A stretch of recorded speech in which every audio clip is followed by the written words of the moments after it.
The basketball season is just around the corner. We're going around the state talking with the college basketball coaches here in Connecticut. So joining me today is the coach at CCSU. It's Coach Pat Sellers. So, Coach, welcome back to the podcast. Jared, how you doing, man? Happy to be back. Good. Anytime I've got you on, I know the basketball season's near or it's happening. So always good to have you on. So excited to dive into some stuff as we're just really a couple weeks away from the season starting here. Yeah, it's right around the corner.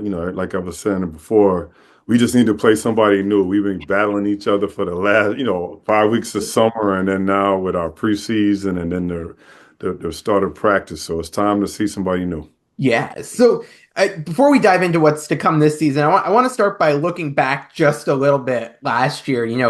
Year three for you, you and your team really took that jump to the next level.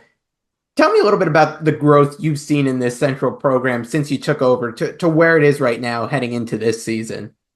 Yeah, we had a veteran group last year, a lot of guys who had been here for a long time. So they know our terminology, that they know the system, they know how we play.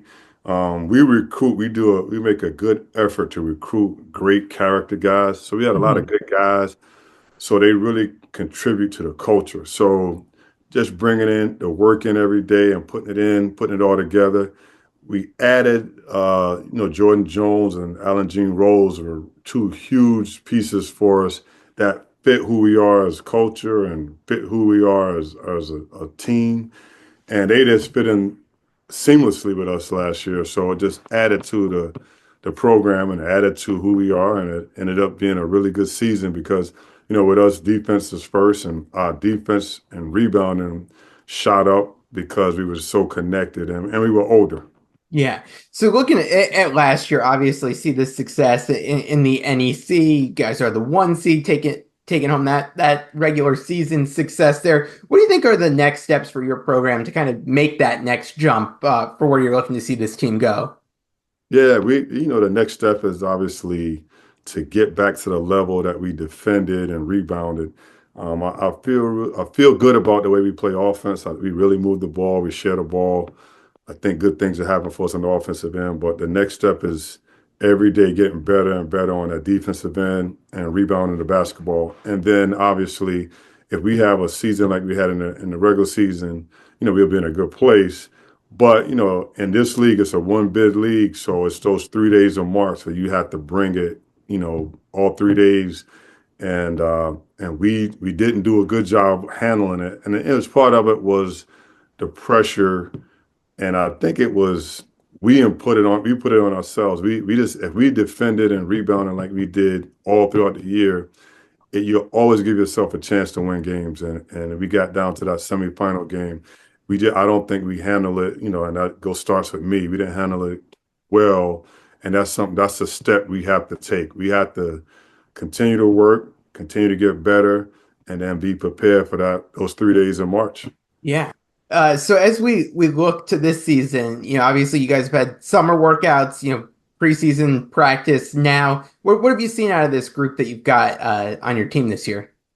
Yeah, I think we're a little bigger. We're bigger. We have four really got inside, 4 or 5 men who can step out and shoot, can put the Mhm. ball on the floor, really skill, block shots, rebound. So they make us bigger. And then on the perimeter, we shoot it a little bit better and we're quicker. Now, so that says we have a chance to be as good or better than the team last year. I think we do. But, with that, there's a lot of work to be done. And again, it's on the defensive end. So perimeter defense for us, I think we can get into passing lanes a little bit more, pressure the ball a little bit more, and wreak havoc a little bit more in the passing lanes. That might give us some easier baskets on the offensive end. So this team has a chance. Obviously, it just depends on how we work on that defensive end. Yeah. I want to dive into the roster a little bit and have you break things down for us, but I'll start with this one. I know last year you talked about, just being a veteran team, some older guys. Who's the guy you're looking to on the team this year to be that vocal leader out on the court, that's been around your program and understands things a bit? Well, we have a four-headed monster, to be honest with you. And I said this, a couple of people. We're probably one of the few teams in the country that has four guys that have been here for 4 years. Yeah. So, I mean, because, guys jump around the Yeah, you portal, don't see that much. and we got a group of guys, four guys who have been here for 4 years. Jaden Brown, Abdul Momo, George Strowski, Devontae Sweatman. These guys are like coaches. They know what we do. They know the terminology. It's the reason why we've been so successful with our culture and recruiting is because these four guys welcome the new guys in. We're an open book. They're really transparent. They tell the truth to our recruits. So they've done a really good job of helping us build a program. And then on the court, like you said, who we're going to look for on the court? We're going to look to those four guys because they're so veteran now. They've been on a team that won 20 games and won a regular season championship. They were here when we were in last place and had to get in the playing game. So these guys have seen it all. They've played at high level schools in front of a big crowd. They played in a sparse arena and the whole 9 yards. So there's not much they haven't seen. So we'll look to those guys a lot, and I look to them a lot. We'll get it. Like I said, we did this last year. We're getting the timeout in the huddle, and I'll say, "What do you see out there? What do you think we're showing?" I'll talk to those guys like adults, and that's a really comforting feeling when you have four guys you can kind of communicate with like that. Football season is here, and you know what that means. Tailgates. Make your next game day spread unforgettable with Martin Rosel's Meats. For over 96 years, they've been crafting the highest quality hot dogs, kielbasa, and sausages using fresh, never frozen meats sourced right here in the US. Whether you're grilling up at home or at the stadium, Martin Rosel's has the flavor that will make your tailgate the talk of the season. Visit martinroselsinc.com to find their products near you and to taste the tradition. When you talk a little bit earlier about dealing with some of the pressure last year in those three games that ultimately decide whether you make it to the NCAA tournament and dealing with some of that pressure, how big is it to have a group like those four guys that you mentioned who have been through the battles with you and kind of learn from those lessons from last year and apply that heading into this season? Yeah, like they lead everything. So in the summer workouts, those guys are, we get an hour on the court with the team. Mhm. These guys get in the gym on their own, and these four guys are the ringleaders. They get the freshmen or the newcomers in, and they're working, and sometimes sometimes practice is not fun. I'm gonna get on them, so I'm getting on the guys, and I can see them pulling guys to the side. I was like, "Hey, man, let's stay with it. He knows what he's talking about. We know what we're talking about. We got to be prepared. He's only getting us right." And I mean, it's like again, like it's having four coaches who are, right in the locker room with these guys. So they because they've been through so many things, they had a bad taste in the mouth the way the season ended, and they bring that bad taste, that feeling every day to practice. And when guys are not going 100%, obviously we get on them as a staff, but these guys get on them because they know what it's going to take for us to get through those 3 days in March. So we talked a little bit about these veteran guys that you have coming back this year. Walk me through the newcomers this year for who people might not be as familiar with joining your team this year. Yeah, we got Max Frazier is a transfer from Siena, he was a freshman last year at Siena. He's literally the youngest guy on the team. And we have three freshmen. He's younger than all three of the freshmen. He's one of the few guys he's from North Carolina. He didn't go to prep school or redshirt. Okay. So he's coming in as a sophomore, but he's very young, 6'9", long arms, like a 7'4" wingspan, shot blocker, rim runner. He'll be really good for us at the five. And he's really quick, so he can guard a four. So he's a versatile defender. Um, we're expecting big things out of him. He's a lob threat, so we can, run a lot of stuff with him and throw the Mhm. ball up. He can go get it. Devin Hayde is a transfer from a D2 school, Notre Dame College in Ohio. And Dev is a 6'4", kind of do everything guard. Last year, he averaged about 16 a game, 6 rebounds, 4 assists. I mean, he blocked some shots. I think he potentially can be our best rebounder from the guard spot because he's really physical, tough, aggressive. So, we're expecting big things from Dev. Jalen McGlone I'm actually, when I was at Fairfield as an assistant, he was at Ryder. Okay. I saw him play a few times. It was my scout at Ryder, so I saw him play a lot. And he transferred to East Stroudsburg D2, where the last 2 years he's won 25 games one year, 23 games one year. He was the starting three-man for those guys. And he's coming in like 13 points a game, really, really good shooter, like a 41% three-point shooter, super athletic. He had 66 steals last year. He's really quick in the passing lane. So those two guys are veteran guys, so Mhm. they'll be able to, give us some pop. And then Roddy Jones is a freshman from Cheshire Academy. He's a Long Island, New York kid. And Roddy is probably has one of the quickest releases I've ever seen from three. He can really, really shoot it, get it off quick.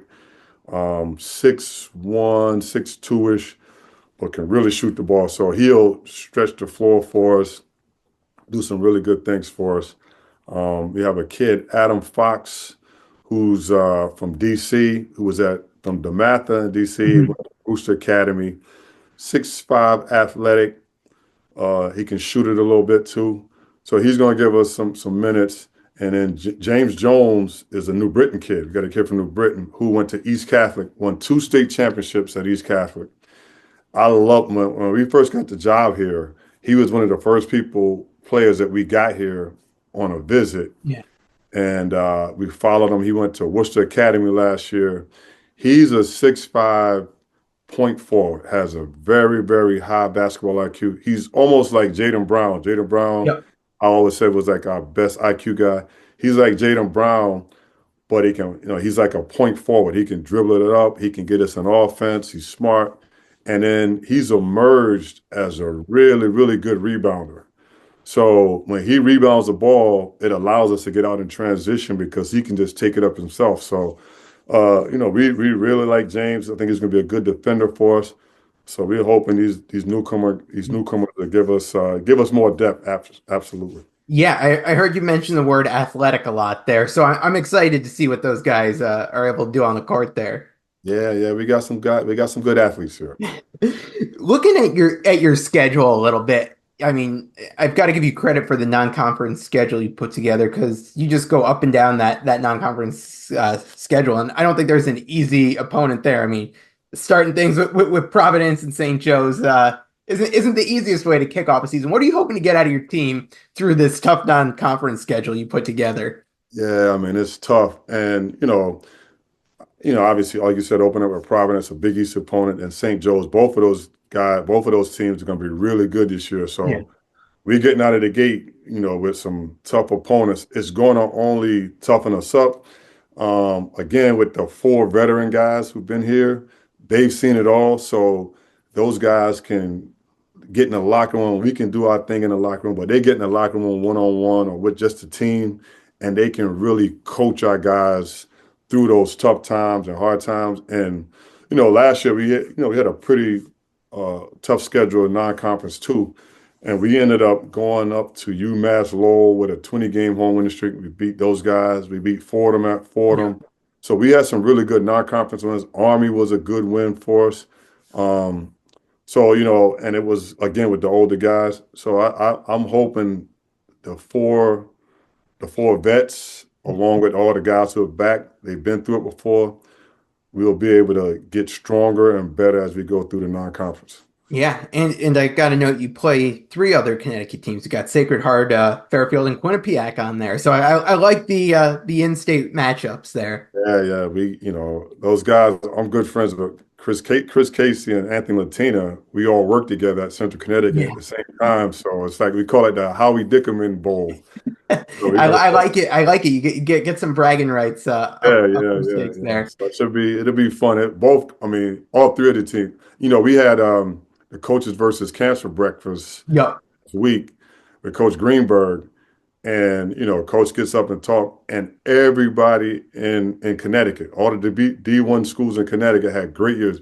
Yale Yeah. goes to the tournament, beats Auburn.